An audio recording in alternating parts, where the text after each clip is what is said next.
Hello, everyone. Paul here, and I just got my second COVID shot, and so I am going to record my next lecture for you guys to watch, just in case I'm not feeling great tomorrow, which I have a feeling will be the case. I'm doing this for two different classes, and one of them got a little bit further than the other one, and so if I'm repeating myself, bear with me. I won't be for long, or if you want to, just fast forward a bit. But I want to pick up here, and I'll go for about an hour, and then we'll stop. So anyway, so we left off with this guy, Tycho Brahe. He's a very interesting guy, and um,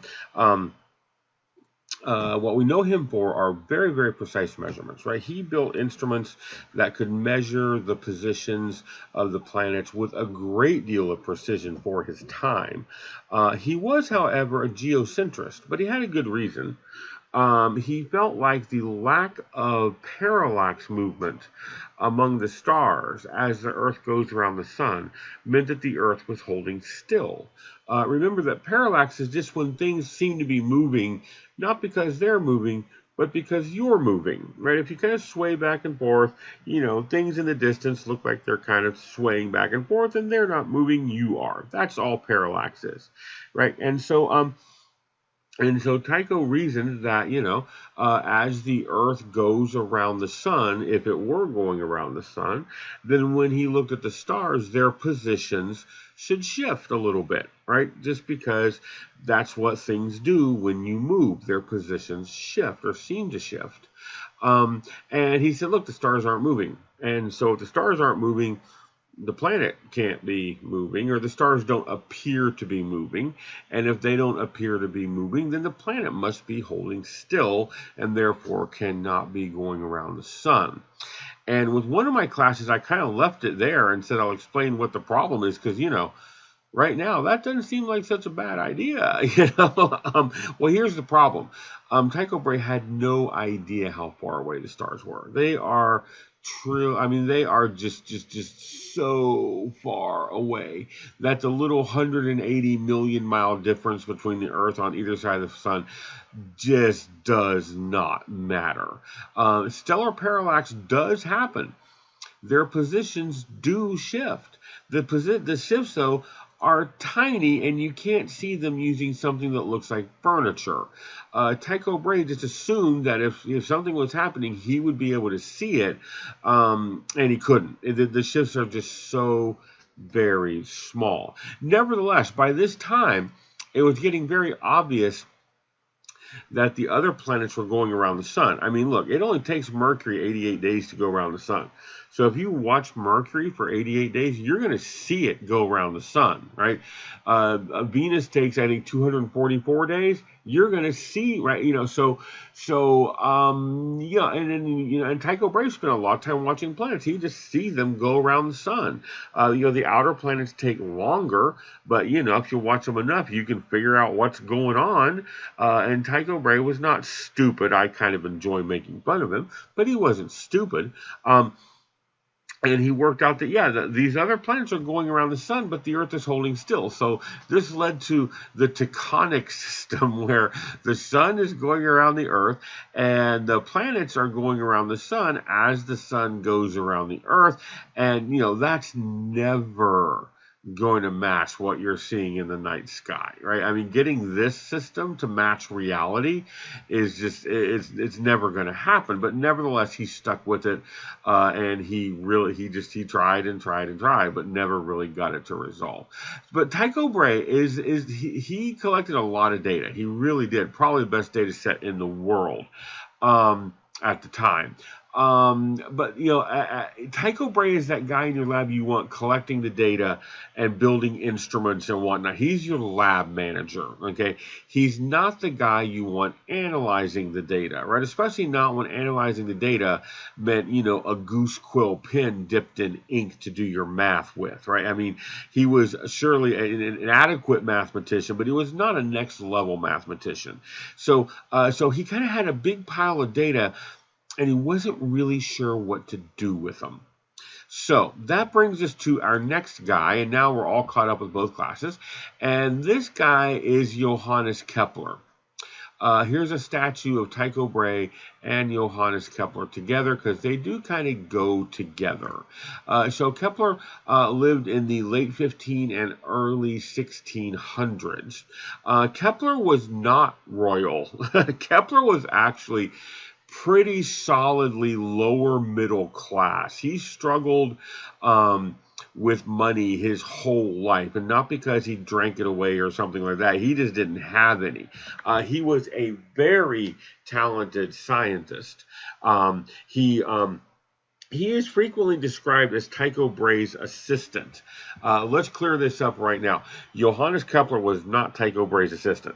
They didn't get along well enough for Kepler to have been his assistant. If Kepler had been Brahe's assistant, Brahe would have fired him. They really did not get along. We'll talk more about that. But Kepler had some ideas about astronomy, and Tycho Brahe had the data. Right, and so Kepler's like, hey, can I come? They met at a party or something, I don't know. And Kepler was like, I got some ideas and you got some data. We might be able to work together on some stuff. And Tycho Brahe was like, yeah, sure, come on, let's. Because I got a call on Skype, I had to edit it out. But anyway, so Johannes Kepler says to Tycho Brahe, hey, you got a lot of data. I've got some ideas. Why don't we get together and try to do some stuff? And Tycho Brahe says, yeah, definitely, come on and let's work together. Well, something happened between the time that letter exchange happened and the time when Tycho Brahe came to work, or rather Johannes Kepler came to work with Tycho Brahe. By the time Kepler got there, Tycho Brahe was very suspicious, and it wasn't like Kepler got there and Tycho said, boom, here's my data. He just bet him a little bit about Mars and said, here, go work on this a little bit. And so Kepler was like, this is not really what we talked about, but okay. And so he did. Came back with some interesting results and said, hey, look at this, this is kind of cool. And Tycho Brahe was like, okay, well here's some more. And Kepler was like, you know what? Yeah, never mind. I'm out of here. And so he left. Tycho Brahe wrote him a letter, said, hey, I'm sorry. Come back. I can change. It'll be different this time. And so Kepler comes back, and nothing changed. It's the same way. He's very suspicious. He's not giving him really access to his data at all. And so Kepler leaves again, and then he comes back again. And they have this, kind of a codependent, dysfunctional relationship, right? Where they both need each other, but they can't stand each other. Okay. Meanwhile, Kepler has a family to feed. He's published a couple books. He's a professor. He's got all kinds of good stuff going on, but none of that came with money at the time, and he just needed money. And Tycho Brahe had more money he knew what to do with. And so, Kepler kind of had a very, real world need for money. And so he couldn't just walk away. And so, there was all this drama going on. And, they really didn't like each other. And this would have gone on, I don't know, this would have gone on forever had not Tycho Brahe died. And he died in as interesting a way as he lived his whole life. The man died from not going to the bathroom. He was at a fancy state dinner, and I guess he felt like it would have been rude to get up, and so he didn't. And he needed to, but he didn't. And next thing we know, his bladder ruptured inside of his body cavity because he didn't go empty it. He lingered for a few days. Finally, on his deathbed, he says to Kepler, okay, fine. For the glory of God, for the glory of Tycho Brahe, and lastly and finally, for your glory, I suppose you could have my data. Okay, and he dies. There's a brief fight with Brahe's actual assistants for the data, but it was pretty clear that he wanted Kepler to have him. So Kepler runs with it. Kepler has four things going for him. First of all, he has Tycho Brahe's data. Best data set most likely in the world. The other thing Kepler has is the absolute knowledge that Tycho Brahe's data are correct. There's no wondering if he got this right or not. He knows if Tycho Brahe said Mars was there, by golly, that's where Mars was. Not there, there, or there, but there. And so, there's no second guessing the data. Kepler was a next level mathematician. Kepler was doing integral calculus before Isaac Newton's parents even met. The guy who's normally credited with calculus is Newton, but Kepler beat him to it by a while. And Kepler had a heliocentric point of view. Kepler put the sun in the middle. He put the sun in the middle, and he's going to nail it there with some math. He thought those epicycles that Ptolemy used were just stupid. He's like, no. But because by now, people are beginning to understand how things like gravity work, even though Newton's formula is still a ways off. But they're beginning to understand that things don't just swing around in space just for the fun of it, right? And if Kepler had lived a few more years, we would know him for gravity and not Newton. He was actually working on it when he died. And so Kepler has a lot going for him. So what he does is he names what he's doing the Rudolphine tables after Emperor Rudolph, which was very smart because Kepler still needed money, and doing this caused Emperor Rudolph to basically throw money at him. And he goes on and he develops 3 laws of planetary motion. Now, these laws are very useful. They're very simple. They're very useful, and Isaac Newton, they're so useful that Isaac Newton is going to come along in the 1700s, and he is going to turn these laws of planetary motion into laws of motion. All right, Isaac Newton said, if I've seen further than others, it's because I've stood on the shoulders of giants. It wasn't giants, it was giant one, and that one was Johannes Kepler. Newton just shamelessly cribbed from Johannes Kepler. So what are these 3 laws? Well, the first we've kind of already talked about. The orbit of each planet around the sun is an ellipse, with the sun at one focus, the other focus symmetrically located in the opposite end of the ellipse. And so, if you want to draw an ellipse, ellipses look like this, right? And so if I have 2 push pins and I put a string around them and loop my pencil through that string and draw a quote-unquote circle around those 2 push pins, that makes an ellipse, right? This is an ellipse that's way more elliptical than any of the planet's orbits, but you get the idea. We call that flattening of the ellipse, its eccentricity, right? And so what happens is the sun is sitting at one focus, and there's really nothing at the other focus. It's just kind of out there in space, right? And so the further these 2 foci, I don't know, these 2 points are away from each other, the more eccentric or flattened your ellipse is, right? And so yeah, and planets have different degrees of eccentricity.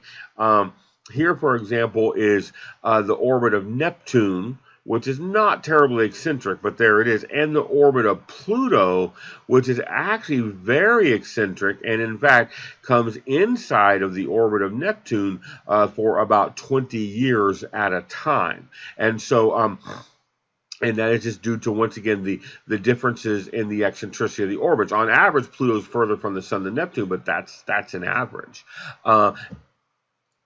Comets have very highly eccentric ellipses. They come in, very close to the sun and then go out very far and very close and very far. We call this point where it's closest to the sun perihelion. We call this point out here aphelion, and we'll talk more about those 2 points. But this is still an ellipse. This and this are the same essential shape. It's just this is more eccentric, and so yeah. This shape is an ellipse, not a circle. Now, this is important because now Kepler can predict planetary positions with a great deal of accuracy because he has the shape right. Remember, Copernicus didn't have the shape Right. Kepler does. Okay, Kepler does. And so once he gets this established, once he establishes his math, then he can say, yeah, here's where Jupiter's going to be without those goofy epicycles. Right? He doesn't need those. And now we're beginning to understand that things don't just go spinning around in space like that. And so this more than anything is why Kepler really is more responsible for heliocentrism than Copernicus was, right? Because Kepler not only put the sun in the middle, but he understood the orbital shapes, and so he was able to predict things with much more accuracy. Kepler was also, by the way, a very devout Christian. He was a Protestant, a very devout Christian, but he didn't really feel the need to feel like he was looking into the mind of God and therefore these orbits needed to be circles. He didn't really go there. So that shape is an ellipse. Now here's the thing. Once you realize that this shape is an ellipse, then you realize that when the planet is closer to the sun, and in this case that's over here, barely, it's going to move faster. Now we would understand that that's because there's more gravity when you're closer to the sun. And then when you're further from the sun, you're going to move slower. Okay. Nowadays we understand that that's gravity. Kepler didn't quite get why, but he knew that they did through Tycho Brahe's very careful observation, right? Kepler realized that when planets were closer to the sun, they were moving faster. When they were further from the sun, they were moving slower. Which brings us to Kepler's second law, which sounds funny, okay, but we're gonna get it. I've got an animation to show you here when I wrap up these three laws that will get them perhaps to make a little more sense, especially this one, because this one, Kepler's second law, always sounds really weird. And his second law says, look, if I run an imaginary line from the planet to the sun, it will sweep an equal area in an equal interval of time. This is Kepler's way of quantifying this idea that when a planet is closer to the sun, it's going to move faster, and when it's further from the sun, it's going to move slower. It's a weird way to do it, I know, okay, but that's what it is. And so what Kepler is saying is, look, when the planet is over here, let's say we're going to watch it for a month. It's going to go from here to here. Okay, now, when the planet is over here further from the sun, it's not moving as fast. So during that same 30-day period, it's going to move from here to here. It's not going to move as far, but it's further from the sun. And what Kepler understood was this weird mathematical relationship where, the shortening of this dimension, but the lengthening of this dimension offset each other perfectly. And so as long as it takes, the same amount of time, let's say a month, to go from here to here and here to here, then this area inside of this gray and this area inside of this gray will be the same. By the way, you need integral calculus to know what those areas are, which is why Kepler invented integral calculus, okay, 200 years before Isaac Newton. So anyway, but that's Kepler's second law. Okay, and I'm gonna do an animation here in a moment that will show you this a little bit better. So if you're still not really clear on what I'm saying, that's okay. Just bear with me for a minute, right? And so because we got the third one, and then I'll pull up the animation. So not only here and here, but here we go, right? As you go around, as a planet goes around the sun, as long as this time interval is the same, and in this case it's a month, right? All of these areas will be the same. And that works because the planet is moving faster when it's closer to the sun and slower when it's further from the sun. Okay? And the way Kepler quantified that was by saying all of these areas are the same. Okay, now that was a little weird, but I've got an animation that I promise will help. Okay, so Kepler's third law is something you already know. He just put some math on it, right? Kepler's third law is, look, the orbital periods of the planets and their distances to the sun are proportional. All Kepler is saying is the further you are from the sun, the longer it takes you to go around the sun.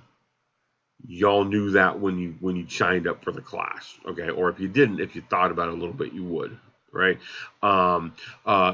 Mercury takes 88 days to go around the sun. Right, Venus is about 244. The Earth is 365. That's a year. Mars takes about a year and a half. Jupiter, I think it's about 5 years, etc., etc. Right, the further you get from the sun, the longer it takes you to go around the sun. Simple. Okay, now Kepler took it one step further, though. He said, look, he put some math on it because, once again, Kepler was a next level math guy. Now, you're not going to have to do this math, but I just want to show you how very, very useful it is.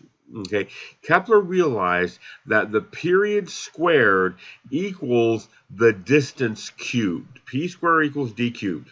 Okay, now, how do we use that? Well, here's what we can do. Kepler knows the orbital periods from Tycho Brahe's data.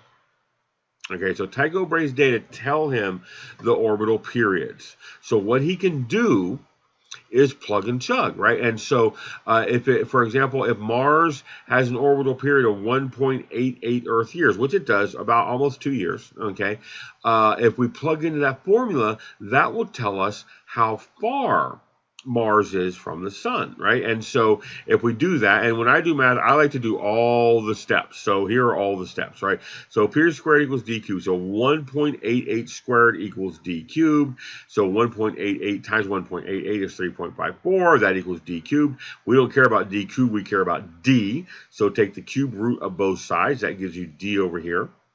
And asking yourself what times itself 3 times will give you 3.54. The answer is 1.52. So Mars is 1.52 somethings away from the sun. And that's an interesting question there about that, right? 1.52 what? Miles? Certainly no. I mean, what's the unit? Right? Because if you ask someone, how far is Mars from the sun? Well, 1.5. Okay. 1.5 watts. Well, here's the trick. It's a ratio, right? The 1.88 is Earth years. So what we're saying here is that it takes Mars 1.88 times longer than the Earth to go around the sun, which means it is 1.52 times further from the sun than the Earth. Okay, and this sets us up with a really handy unit called an astronomical unit, an AU. And the Earth is exactly 1 AU. So the nice thing about an astronomical unit is it tells you how far the planets are from the sun relative to the Earth. Now, 1 AU is about 93 million miles on average.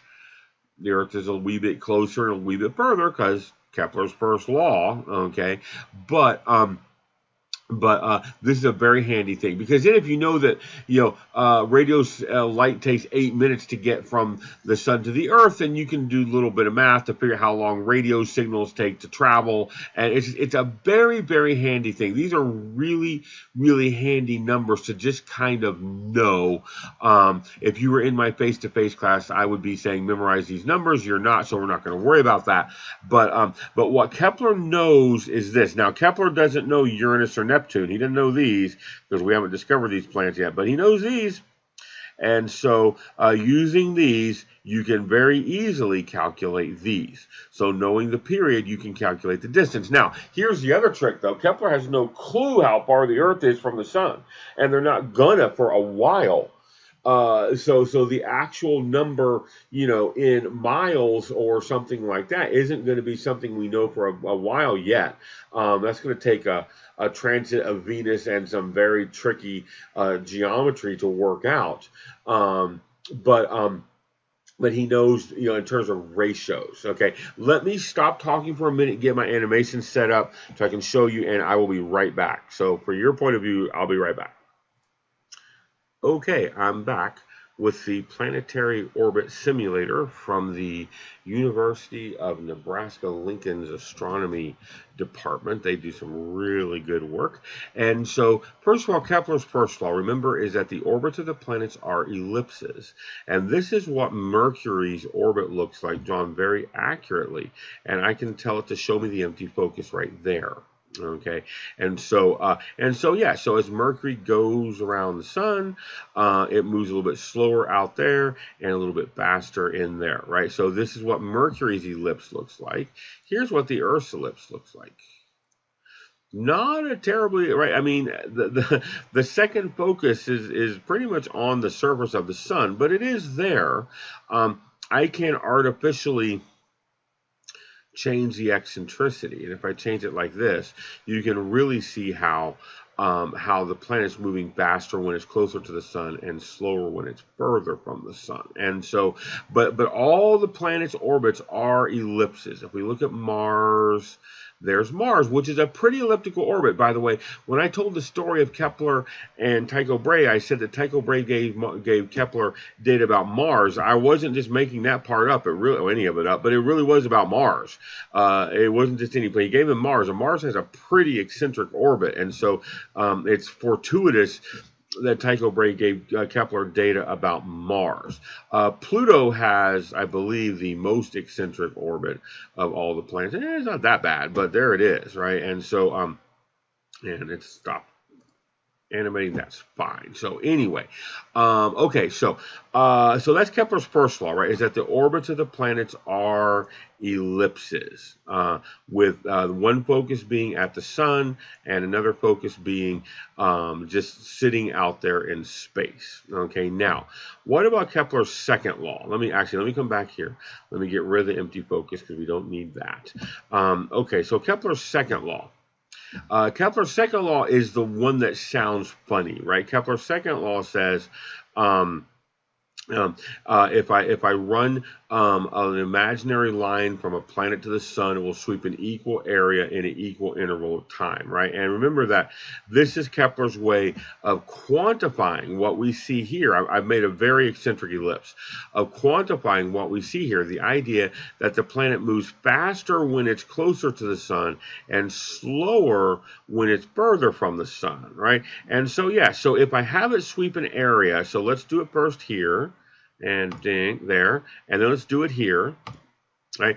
As long as the time that it takes to go from here to here and here to here are the same, these areas will be the same. Right?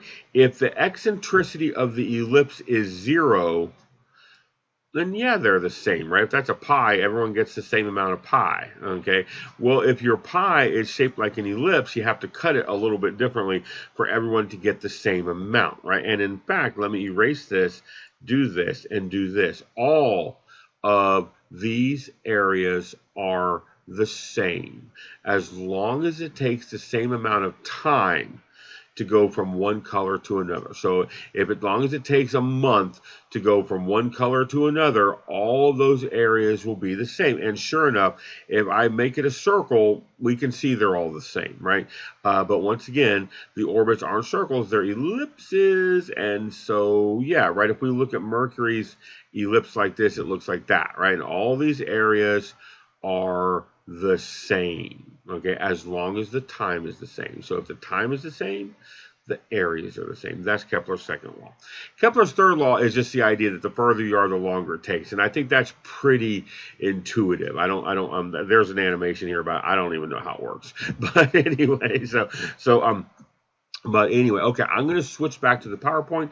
I'll be right back, y'all. Okay, Kepler would die alone and poor, and no one is even sure where he is buried, to be honest. So, but his contributions were immense when it comes to astronomy and even just physics. So just really incredible. Kepler's one of those guys who you have probably never heard of, but should have heard of. In my opinion, and so yeah. Now, one of Kepler's good friends lived at about the same time. I don't know if they ever met, but they corresponded and they got along really well. Was this guy Galileo? Late 15, early 1600s in Italy. Another really famous guy whose name I'm sure you have heard, but let's make sure we understand what he accomplished. He accomplished a lot. I mean, okay. All these people accomplished a lot. Okay, I'm just kind of following the astronomy thread through their lives. There's much more to them than this. And in fact, if you would like to read a good biography of Johannes Kepler, there's a very good one called Kepler's Witch. Kepler's mom was accused of witchcraft, and he got her off on the witchcraft charge, but she died from pneumonia that she caught while she was being held in prison. Basically, his mom's neighbor didn't like her and went, "She's a witch," and they threw her in jail. So, yeah, which was a lot of witchcraft charges back then, or in any time, really.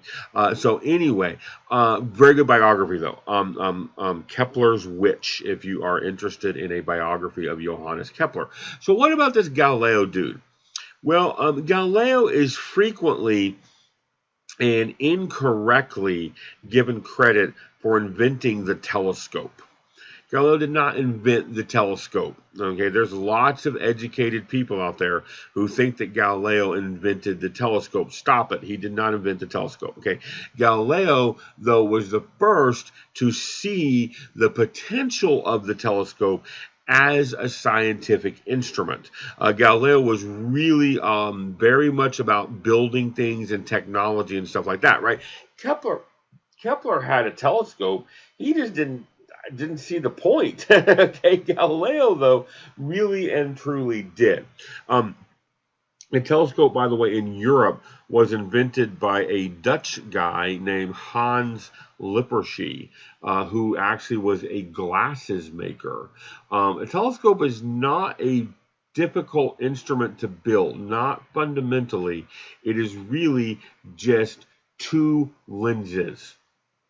All the tube does is hold the lenses. You can mount the lenses on a stick if you want to. Okay, all the telescope is two lenses, and so it makes sense that once you invent glasses, about the next day you invent the telescope, right? And Hans Lippershey ground lenses for glasses.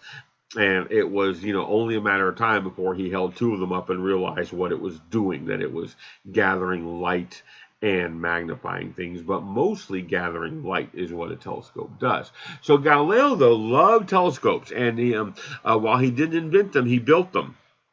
And he pointed them skyward and systematically made observations and was able to do a number of things. He discovered that there were 4 moons orbiting Jupiter. There's actually about 70 moons orbiting Jupiter, okay? But there's 4 that Galileo could see with his telescope. Let's not... the other thing to keep in mind is let's not... make too much of Galileo's telescope, okay, right? You could go to Walmart this weekend, spend $50 and buy a much better telescope than Galileo had. But it was not it was not a too bad telescope. And so when he pointed it at Jupiter, he discovered that Jupiter has moons, which was unusual because people felt like the Earth would be the only planet with a moon. And in fact, I should have done the second bullet point first. So let's do that one. Galileo discovered that planets aren't just points of light that move differently in the sky, right? Once you put a telescope on them, then you realize that the planets are, spherical balls of rock and gas, like our spherical ball of rock and gas. It looks like a circular disc through a telescope, but what it is a round ball of rock and gas, okay? Like our ball of rock and gas, right? And so then people went, well, we're the only one with a moon. And Galileo, not so much, right? He discovered Jupiter's 4 largest moons that are to this day called the Galilean moons, Io, Callisto, Ganymede, and Europa. which we will talk about briefly when we talk about Jupiter. He discovered that Venus has phases like our moon, and we will talk about the moon's phases too. But for now, the importance of Venus's phases is that the only real way for Venus to have phases is if Venus is going around the sun. And while Tycho Brahe also felt like the other planets were going around the sun, the church was never overly crazy about that. And Galileo was like, look, Venus is going around the sun, y'all. And by the way, Kepler has shown pretty definitively that we're all going around the sun. So y'all might want to get over yourselves. And of course, they didn't for a very long time. He spent a lot of time looking at the moon because the moon is spectacular, even through an inexpensive telescope. I could spend hours just looking at the moon through my telescope. It is amazing. And so he did a lot of that. He named features on the moon. He mapped the moon. He was really the first lunar scientist. He spent a lot of time studying the moon. He also looked at the sun through his telescope with a filter. Do not just point your telescope at the sun. It'll burn your eyeballs right out of your head. But he used a filter. He built filters for his telescopes. He used a filter, and he looked at the sun. He discovered sunspots. And he used them to try to estimate how long it takes the sun to spin, which doesn't really work for a number of reasons that don't really matter. But, he discovered sunspots, which is, actually, pretty dang cool. And so Galileo, did a lot of really interesting things. He was a very big man in Italy at the time. Everyone loved Galileo. He was very famous. He built a lot of instruments and tools for shipbuilding. He did all kinds of stuff, but he did quite famously get in trouble with the church. And I want to talk about that a little bit because people don't understand how this played out. They have this image of Galileo as this kind of underground guy, speaking truth to power and distributing, pamphlets on heliocentrism, at secret meetings on the side or something. And no, it really wasn't like that. Okay, so here's the first thing you want to know about Galileo. Every single thing Galileo wrote was approved by the church. Everything. He was very upfront about everything he wrote. And so he would write something, he would give it to the church and say, "Can I publish this?" And they said every single time, yes. There was nothing he published that the church did not approve. So, Galileo publishes this book called The Starry Night. And which he lays out a lot of his observations about Venus. Kind of makes a case for heliocentrism, says I think the sun is in the middle, and because that's really the only thing that makes sense.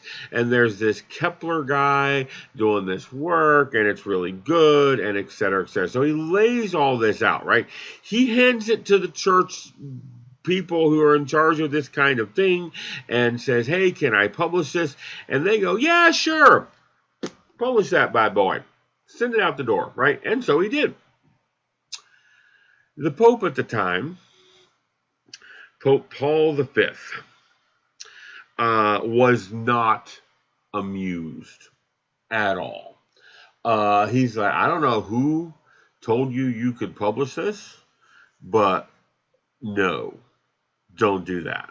Don't do that again." All right, I'm going to give you this one because we approved it, but no, right? No. None of this heliocentrism. There are several verses of the Bible that say things like the sun is holding still and things. And if you take that stuff very, very kind of hyper literally, according to the Bible, the sun can't be moving, or rather the earth can't be moving. And so anyway, if you take this really, really hyper literal translation of the Bible, the earth can't be moving. There's verses that say things like, He has placed the earth on its foundation, it shall not be moved. And if you take that very, very literally, then the earth can't be going around the sun. And so the Pope is like, look, no, don't, I'm going to give you this one, but don't write about this again. Okay, so Galileo's like, all right, I'll chill. Right, Galileo had Galileo had several kids. Never had a wife, and I'm pretty sure all the kids have different moms. But he had several kids. Two of his daughters were nuns. And if you're interested in a good biography of Galileo, there's a very good one called Galileo's Daughter, which is quite good actually. And so Galileo spent more time with his daughters, with his kids. He was a great father by all accounts. He tried to figure out the tides, which he couldn't do because he didn't understand gravity, and all kinds of things. And so, but he chilled. He totally chilled, right? So. I don't know why I have that slide there. We get a new pope. Man, what the heck? There we go. Get a new pope. Pope Urbain the VIIth. What's that? 8th. Okay, so get a new pope. Now, this pope and Galileo were friends. They went, I think they went to school together or something. They knew each other. They knew each other. And the Pope was like, hey, Galileo, come to the Vatican. You got to come to the Vatican. You got to check this place out, right? And so Galileo's like, cool, I'm coming to the Vatican, right? So he comes to the Vatican, and he and the Pope are hanging out, right? And the Pope says to Galileo, okay, I want you to write me a book. And Galileo's like, this isn't going to go well.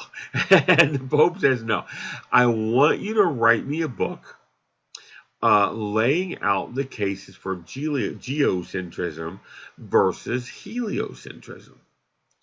And Galileo's like, I'm not supposed to do that anymore, right? I'm not, and the Pope's like, he says, I'm the Pope now. It's good. Don't worry about it. But I just want an honest assessment of both theories. And he says, and I have some ideas. Now, I'm the Pope. So I am a geocentrist, right? Sorry. And so I got some ideas. Could you put my ideas in your book too? And Galileo's like, okay, I'll write your book. I'm not too happy about it, but I'll write your book, right? And so Galileo goes away and he writes the book. The book is called Dialogue of the Two Great World Systems, or just Dialogue. And I have to believe that Galileo never thought this book would see the light of day, because what he did was he wrote it as a dialogue, as a conversation between two men with a mediator, and one of them is a geocentrist. The other one is a heliocentrist, right? And he writes the geocentrist to be kind of stupid. And his way of incorporating the Pope's ideas about geocentrism into his book was to put the Pope's words into the stupid guy's mouth, which means everyone thought that the kind of stupid geocentrist was actually the Pope. And the guy really was stupid. He couldn't string three words together. It just did not go well for him. And in the end, of course, he lost the quote unquote debate. The other guy, the heliocentrist, was very smart, and his name was something like Schmalafeo, which everyone knew he was Galileo. So it kind of came down as an argument between Galileo and the Pope really looked stupid. I have to believe that Galileo wrote this and chuckled at it, but never thought it would see the light of day. Yet he gives it to the church censors, I am sure, fully expecting them to say, oh no, we're not publishing this. And they're like, sure, go, put it out there. Right? And so he's like, okay. So he publishes it, right? Everyone thinks it's great. It sells like hotcakes. Everyone thinks it's great. Everyone is laughing at the Pope. The Pope is not happy. The Pope is not happy at all. right? The Pope says, Galileo, get your butt to the Vatican. Galileo's like, I'm old. I don't want to come to the Vatican. I'm old. The Pope's like, get your butt to the Vatican, or I'm going to send some big old beefy Swiss guards down there, and they're going to haul you to the Vatican, and that's not going to be fun at all. And Galileo's like, fine, I'll come to the Vatican in the spring. It's the winter time now. I'm old. I don't want to travel, blah, blah, blah. So eventually he comes to the Vatican, right? And the Pope was like, what the heck? And Galileo's like, you told me to write a book. And the Pope's like, I didn't tell you to write that book. And Galileo's like, well, your people said it was okay. And the Pope's like, I don't know what they were thinking, but no, right? And everyone's laughing at the Pope. Meanwhile, the Spanish are having an inquisition, right? The Spanish are like hard line, and they're looking over at the Pope and going, what the heck is going on over there? You can't control your people. Right, and so, and this is really a lot more complicated than I'm making it out to be, but this is the gist of it, right? And so a bunch of cardinals go to the Pope and say, "Look, you're going to have to do something about Galileo," right? And so they can't charge him with heresy because if they convicted him, they'd be burning him at the stake, and that's a bad look, burning, someone as famous, and that's just not going to happen, right? But they did throw him under the bus, and the Pope felt like he really had to do something. So they charged him with grave tendency to heresy. And they threw him in jail. They didn't actually, I don't think they did actually throw him in jail. I think they just kind of said, we're going to try you. And so, but they did kind of threaten him a little bit with some torture, and they kind of, they messed with his head a little bit. But they held a trial, and they convicted him. They convicted him of grave tendency to heresy. And what they did was they caught him in a loophole, right? Because, they said, he comes to trial, and he says, look, the Pope told me to write this book, and the church approved the book. So I don't know what y'all's problem is, right? And they're like, yeah, but the previous Pope told you not to write about this anymore, and that order was never actually rescinded. And so technically you were breaking the law when you wrote about it from the previous Pope, and the fact that the current Pope told you to do it doesn't really matter.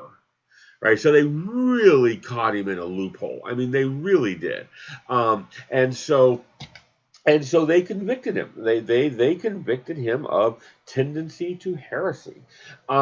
So they sentenced him to house arrest. They said, "Okay, you can't leave your house," and he's like, "I don't want to hardly leave my house anyway because I'm old and I can order pizza or whatever, and I don't need to leave the house." So he's like, okay. So he's like, look, can I buy a house closer to my daughter's monastery? Because he was very close. One daughter in particular got her dad's brains, by the way. And unfortunately, at that time, about the only thing for really smart girls to do was become a nun, because otherwise you're going to get accused of witchcraft and burned at the stake or something. But he was very close with one of his daughters, and so they're like, yeah, sure, you can buy a villa next to your daughter's monastery, and so. And then he said, okay, can I still leave my house to visit my daughter? And yeah, you can do that, because he also gave the monastery a lot of money whenever he would visit. Yeah, sure, you can do that. And so he did. And he lived out his days up here in a villa up here on a hillside. There's where the monastery was, right there. Nowadays, there are telescopes up on those hills, which I think is just so very fitting. There are telescopes there around where Galileo used to live. And of course, nowadays, Galileo, there are statues of Galileo all over the Vatican, right? Nowadays, he's their boy. Right, I mean, you ask, oh no, we were always okay with, yeah, well, whatever. So anyway, but there are a lot of statues, and I believe, I'm not sure. So I think that might be his crypt, but I'm not sure. I'm honestly not sure. So don't hold me to that. But I do know that Galileo's daughter, the daughter he was closest to, died first died before he did, but he died, I don't know, a week later or something like that. And so they are interred actually in the same crypt. And if you want to read a really good biography of Galileo, I think I told you this already, there's a very good one called Galileo's Daughter. So Kepler's Witch and Galileo's Daughter, both very good biographies. And so nothing's, after Galileo, not much is real. I mean, things are going to happen, don't get me wrong. But in our story, we're going to jump to the late 16 and early 1700s, to this guy, Isaac Newton. Another guy I like making fun of, but he is probably, if I'm honest, the smartest person that we know of who ever lived. He was really a genius. Now, he was a crackpot too. He did a lot of really weird stuff, right? For every really good thing that Galileo did, there's another really weird thing that Galileo did. I'm sorry, not Galileo, Newton, right? For every good thing Newton did, there is another really weird thing that Isaac Newton did. He was kind of crazy, but but he is largely responsible for calculus, along with another guy named Leibniz and Kepler. Okay, if you but in physics, if you take physics 1 is pretty much all Isaac Newton, although he did crib a lot of it from Kepler. But once again, he just didn't reinvent the wheel mostly. And so, yeah, every list of the smartest people always includes Isaac Newton, and he's usually number one. But that we know of anyway. So as far as we're concerned, we're worried about one thing, right? Really, we're not going to do calculus. We're not going to do physics. We're not going to do architecture, which he also did. Any of the things that Isaac Newton did, we're going to worry about one thing, and it is the thing that he is most famous for, and that is gravity.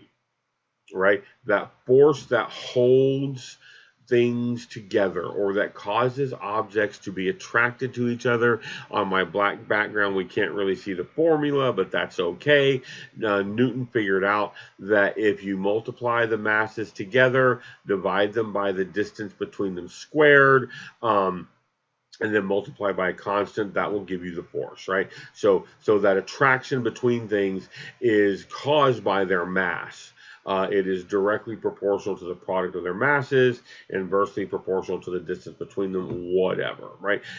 Gravity explains why Kepler's 3 laws exist, right? And so with the inclusion of gravity, that really kind of gives us a coherent view of the solar system, and one that really won't change. I mean, nothing. It's going to take Albert Einstein to catch up and start really advancing things beyond Isaac Newton. Right? Isaac Newton is kind of the last word in physics for a couple hundred years.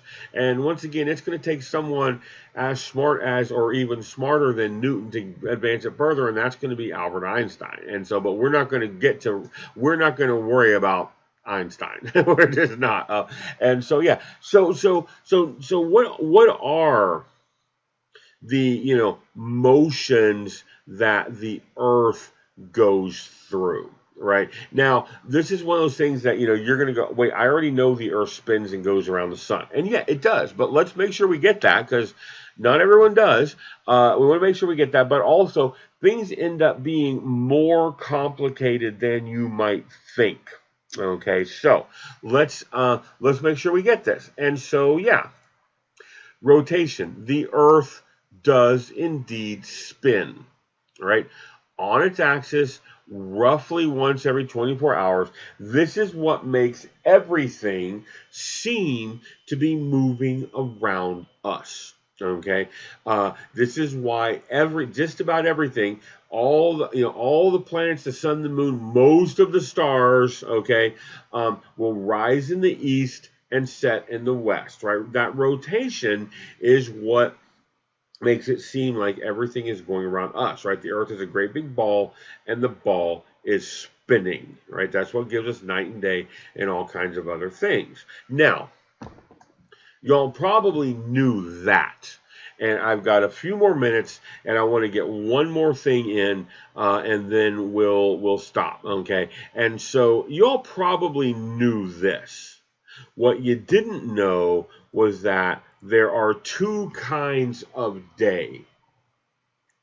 There is a solar day, which is the kind that you are all used to. This is the kind that our calendar is based on, the solar day. Okay, and it is the first kind of day that anyone knows about. Okay, that is the interval from one solar noon to the next solar noon. Or you could pick sunrise to sunrise or sunset to sunset, right? Whatever. But it is the time it takes for the sun to make its, path through the sky back to the same point the next day. That's a solar day. It is traditionally measured though from noon.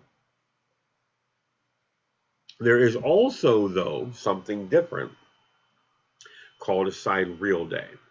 And the sidereal day is a time that it takes for the Earth to spin one time. One 360-degree time. And maybe you're thinking, hold on, aren't those the same thing? Okay, well, no, they're not. And let me show you. I've got a little animation that I did to show you the difference. Right. So here's the Earth. Here's the sun. Massive scale problem, but you know that. And then I drew a big person on the Earth so we could see it spin. Okay. So a sidereal day. The Earth spins. Okay.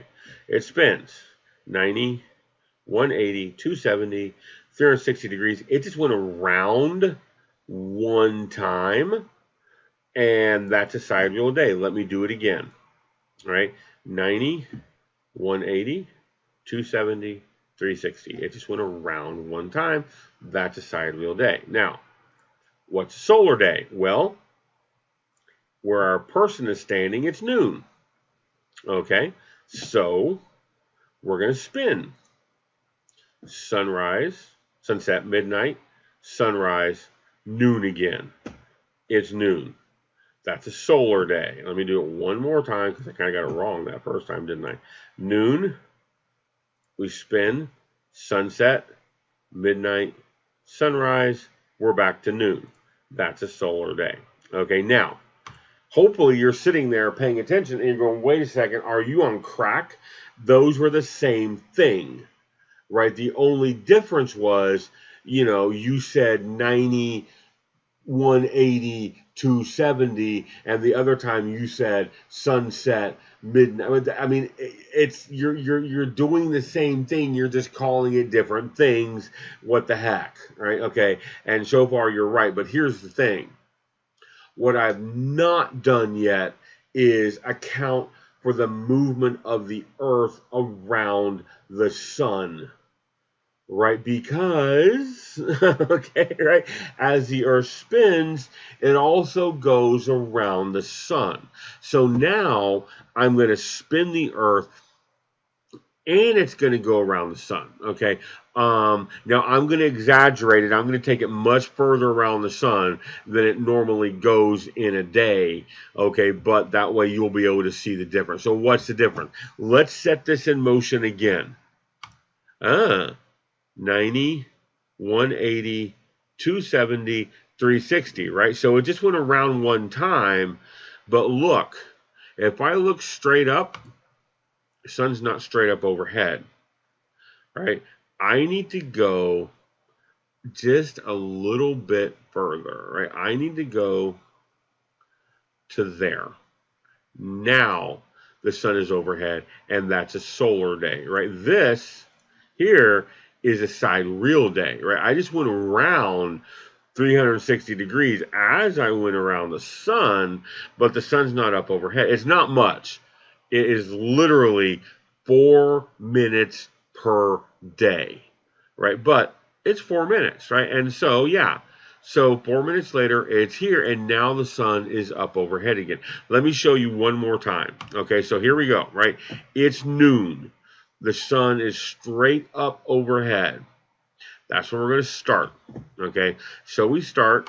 I go around 90, 180, 270, 360. I just went around one time. That's a sidereal day. But once again, I was because my position relative to the sun changed. Now I realize the sun's not up overhead and 360 degrees, so I need to go a wee bit longer, 4 more minutes, and the sun's up overhead again. Okay, and so yeah, so there, once you realize that the Earth is going around the sun, then the time from noon to noon and the time to spin around one time, suddenly you realize that those are going to be different. A solar day, which is 24 hours long, which is the kind of day that you're used to, okay, is not quite the same thing as a sidereal day, which is 23 hours and 56 minutes. 4 minutes shy. Now, this brings up an obvious question, maybe, and that question is, who cares? I mean, right? Because seriously, right? I mean, Laura, you can go your whole life, okay, living 24-hour days and never know the difference. And next time, I'm gonna tell you why there are 24 hours in a day, because it's kind of interesting. There is no astronomical reason whatsoever for it to divide the day into 24 units, and yet we do. So who cares? I mean, well, why does this matter? Okay, well, it matters to astronomers who need to very precisely point their telescopes, right? If you're off by even a wee bit, you're not gonna be in the right place. And so astronomers with these great big fancy telescopes, those telescopes run on a sidereal clock in which there is 23 hours 56 minutes in a day, not 24. Okay, and those are people who it really matters to. But once again, this is just a consequence of the Earth going around the sun. If the Earth were not going around the sun, there wouldn't be a difference. There just wouldn't be, but there is. And so, yeah, it's 4 minutes a day, but that's 8 minutes in 2 days, 16 minutes in 4 days, right? Suddenly it starts being real time after a few days. And if you're trying to point your telescope, you've got a fancy computer pointing your telescope. If it doesn't know where in the sidereal day cycle you are, you're not going to see it. You're just not. You're going to miss it, right? And if you're observing the stars very closely, nothing is really going to make sense unless you realize this. If you're doing astronomy and you're counting 24-hour days, something's going to go wrong pretty dang fast, because that's not tracking the spin of the Earth. That's tracking where the sun is. And where the sun is easy. You can always find the sun. Where the Earth is in its spin is the important thing. Okay, I'm a wee bit over an hour, but that's fine. This will keep us on track. So I'm going to go ahead and shut this down and edit it a wee bit, and then I will get it up on YouTube, send out an email to everyone letting you know it's there. So you're going to get the email telling you it's there. Okay, I'm going to shut up now. Everyone take care, and I will see you soon. Okay, bye-bye.